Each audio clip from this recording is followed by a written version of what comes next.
Welcome back to Beneath the Surface, the dark side of crime. In today's story, we explore a medical nightmare that sent shockwaves across the healthcare system.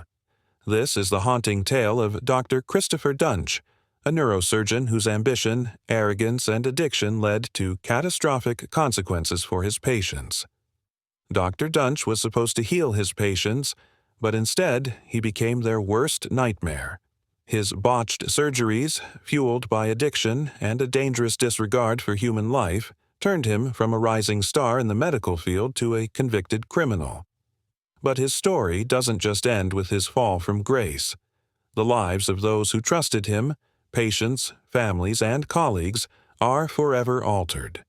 What went wrong, and how did a man entrusted with so much power get away with it for so long? Stay with us as we uncover the dark and shocking reality behind the man they called Dr. Death. Chapter 1. The Perfect Holiday Turned Tragic.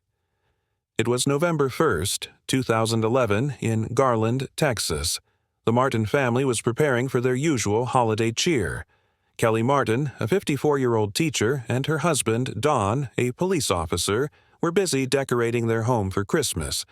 Their two daughters, Lauren and Caitlin, were excited to come home for the holidays and spend time with their parents.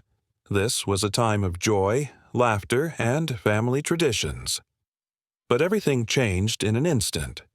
While Kelly was pulling boxes down from the attic, she missed a step on the ladder.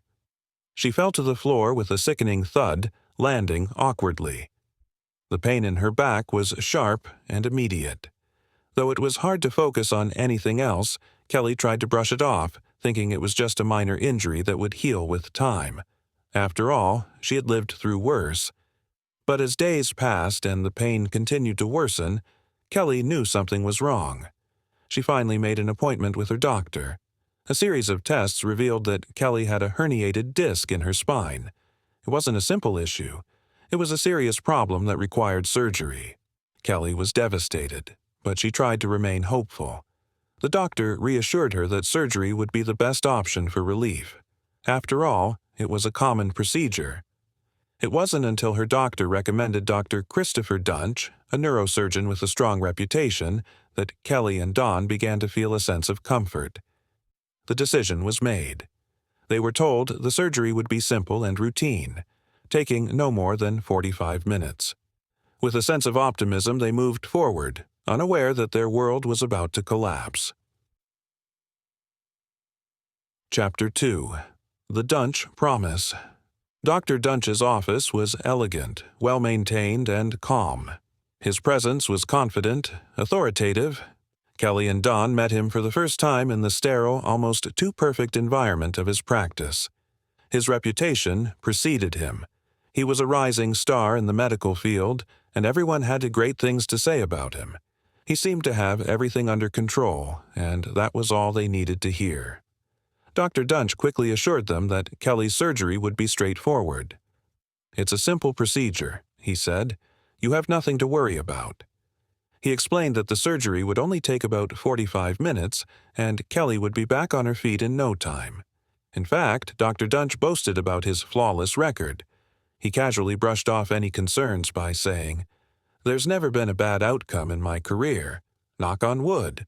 He even chuckled as if the matter was trivial. Kelly was reassured. Don, too, felt confident in the doctor's hands.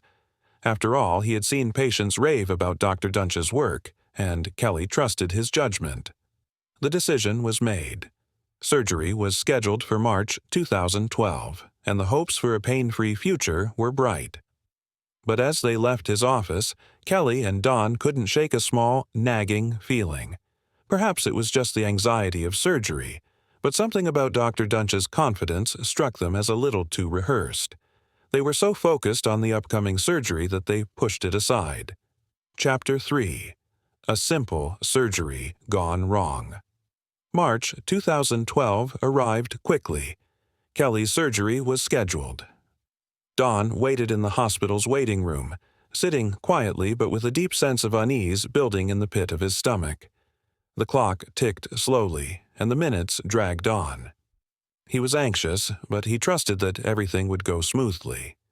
The promised 45 minutes turned into an hour, then an hour and a half. Don stood up, pacing back and forth, unable to shake the feeling that something was wrong. He approached the nurse at the desk and asked for an update. She promised to check on Kelly, but an unsettling silence hung in the air. Finally, Dr. Dunch emerged from the operating room. He looked calm, but his expression was different from what Don had expected. He assured Don that the surgery had gone well, but explained that Kelly was in a lot of pain. She might need to stay in the ICU for a while. Don wasn't allowed to see her yet. It was a phrase that made his heart race.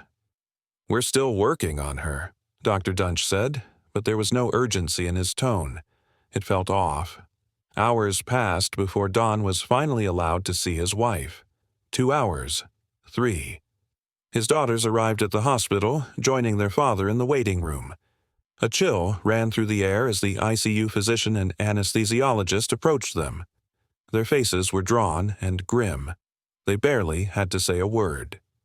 "We did everything we could," the physician said, his voice soft with sorrow. "Kelly didn't make it."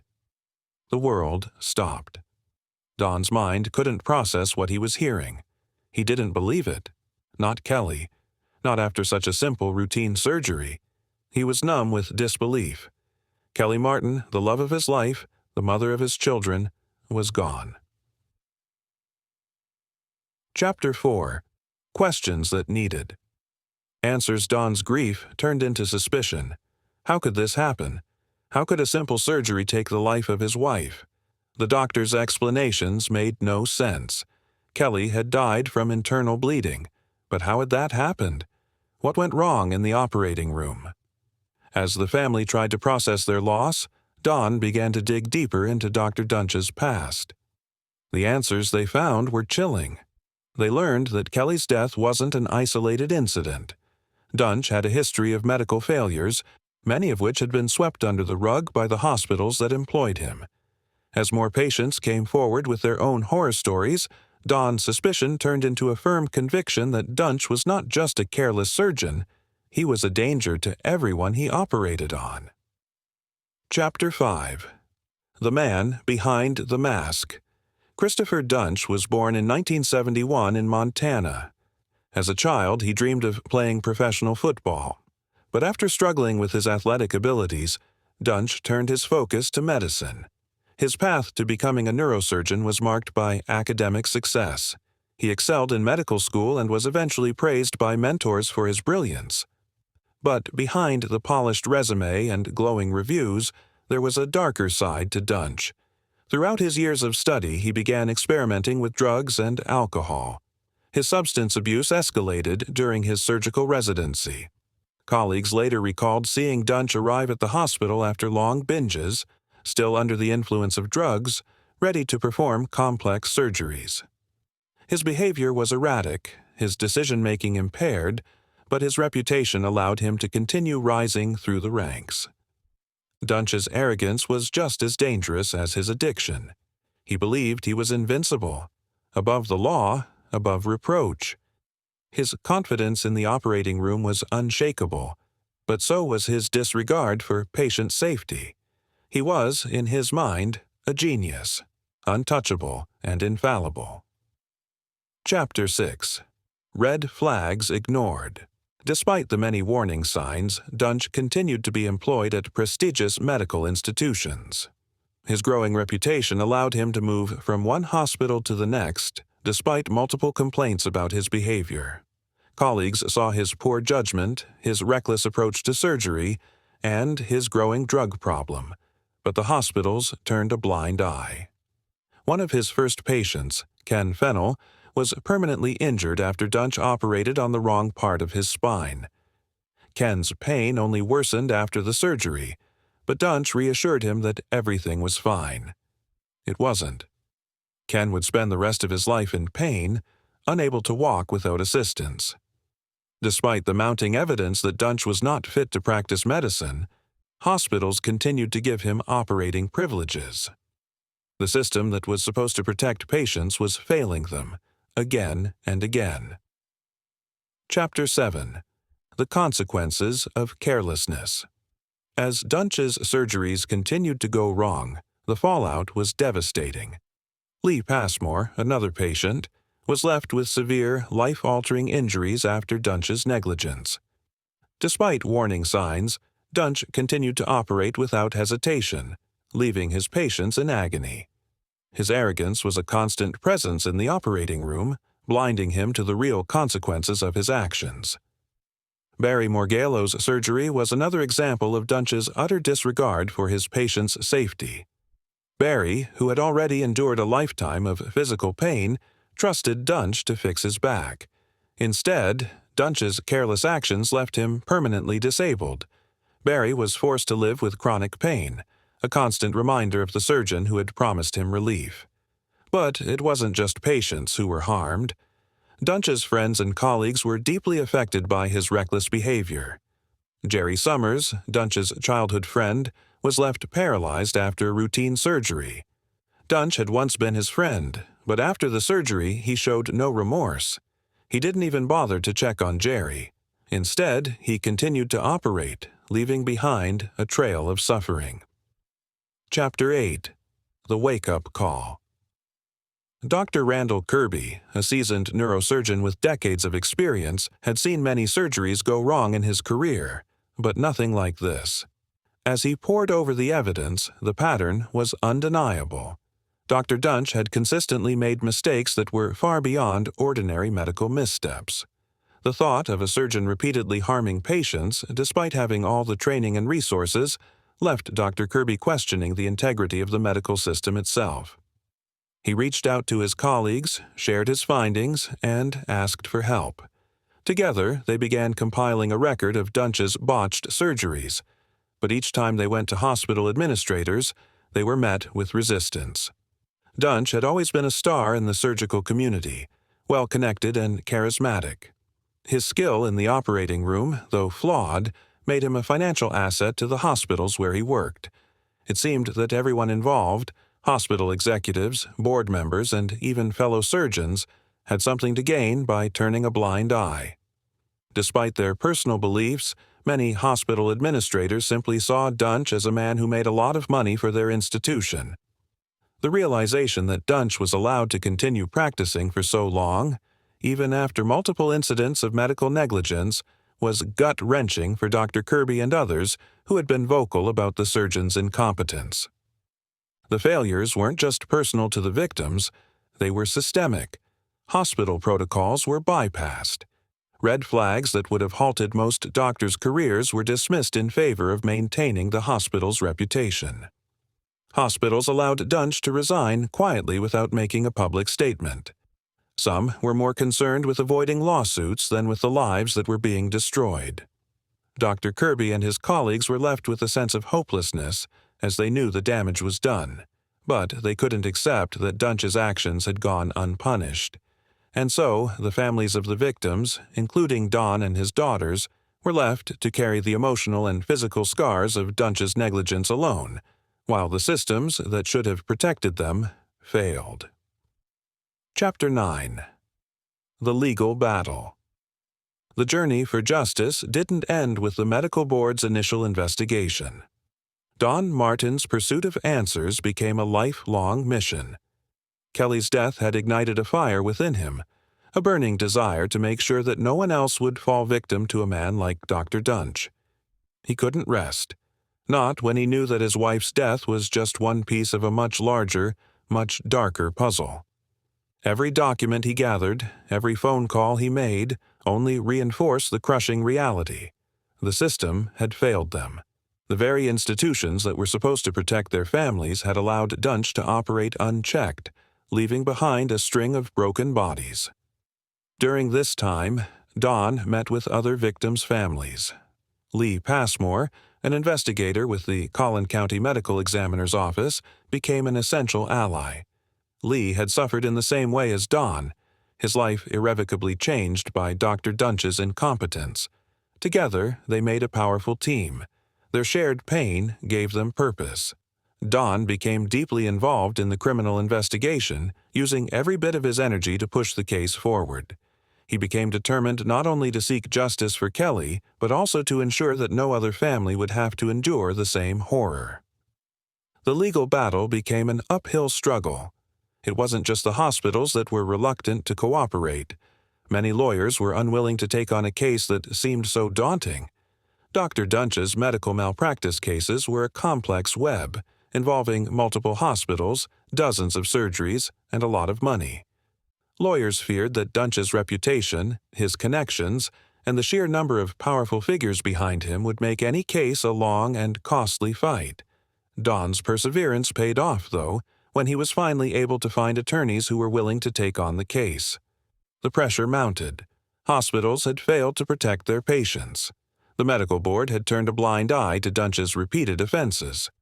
It seemed that no one was willing to step up and hold Dunch accountable, until Don, Lee, and a small group of determined individuals pushed the case into the public eye. Don's fight wasn't just about the personal loss of his wife. It was about protecting future patients from a man who had shown himself to be utterly unfit to practice medicine. He made it his mission to expose the systemic flaws in the medical system, hoping that by doing so he would prevent others from facing the same devastation. His efforts would eventually lead to the Texas Medical Board's decision to act, but not without intense resistance. For Don, the fight was never just about winning. It was about making sure Kelly's death meant something. Chapter 10. The Trial and the Fall. The trial of Dr. Christopher Dunch in 2016 was a watershed moment not only for the victims but for the entire medical profession. The courtroom was filled with family members of Dunch's patients, many of whom had been profoundly affected by his surgeries. For them, this wasn't just a legal case, it was a chance to finally confront the man who had torn their families apart. As Don Martin took the stand, he struggled to hold back his emotions. The courtroom fell silent as he described Kelly's death. His voice quivered with grief as he spoke about how she had been everything to him, a devoted wife, a loving mother to their 2 daughters. She was everything, Don said, tears welling up in his eyes. And now, she's gone, because of a simple surgery, a surgery that shouldn't have taken her life. His words resonated deeply with everyone present. In those moments, it was clear that this trial was about more than just proving malpractice. It was about acknowledging the profound loss that each victim had suffered. Don's testimony was powerful, emotional, and gut-wrenching. It was impossible not to feel the weight of his words. When it came time for Dunch's defense, he remained calm and collected, almost too composed for someone who was facing such serious charges. His attorneys attempted to argue that Dunch was simply the victim of a chaotic medical system. They claimed that his mistakes, though significant, were not intentional. Instead, they argued that Dunch had been overworked, stressed, and ultimately just incompetent. His lawyer claimed he had been a doctor in a high-pressure environment, and that his actions were not malicious, merely a result of poor judgment. The defense was desperate to avoid any suggestion that Dunch was anything more than a well-intentioned but flawed man. However, the prosecution wasn't swayed. They showed the jury the full extent of Dunch's negligence, piecing together the stories of the victims who had been harmed in his care. Doctors who had worked with Dunch took the stand, each one sharing their own horrifying experiences of witnessing his reckless behavior in the operating room. Dr. Robert Henderson, a well-respected spinal surgeon, provided crucial testimony, explaining how Dunch had repeatedly failed to follow basic surgical protocols. "What I saw in those operating rooms," Dr. Henderson said, "was not incompetence. It was negligence. It was a blatant disregard for human life." His testimony was a turning point in the case, providing the jury with the clear understanding that Dunch had not made a few bad decisions. He had repeatedly made dangerous, reckless choices that put his patients' lives at risk. The trial was exhausting, but it also gave the victims' families a sense of empowerment. For so long, their voices had been drowned out by the system that allowed Dunch to keep practicing. Now they were being heard. The victims' families spoke about their loved ones' struggles in the aftermath of Dunch's surgeries. the months spent in pain, the years of recovery, the permanent disabilities that were a direct result of his botched procedures. Lee Passmore, who had survived a traumatic surgery at Dunch's hands, spoke candidly about the emotional toll the experience had taken on him. "I went in for surgery to fix my back," Lee said, his voice shaking. "But what I got was a lifetime of pain and agony. I'll never be the same." His words echoed through the courtroom, leaving a lasting impression on the jury. Barry Morgallo, another victim, had struggled with chronic pain for years after Dunch's surgery. "I don't recognize the person I used to be," Barry said. "I went from being able to work and take care of my family to being dependent on others. It feels like I lost everything." Each testimony built upon the last, a harrowing reminder of the far-reaching impact of Dunch's actions. The conviction of Dr. Christopher Dunch in 2016 was historic. It was the first time a surgeon in the United States had been criminally convicted for malpractice. But while the conviction brought some measure of justice, it could never undo the damage Dunch had caused. For Don and his daughters, the trial was a painful chapter in their lives. Kelly's death had left a void that no amount of legal proceedings could ever fill.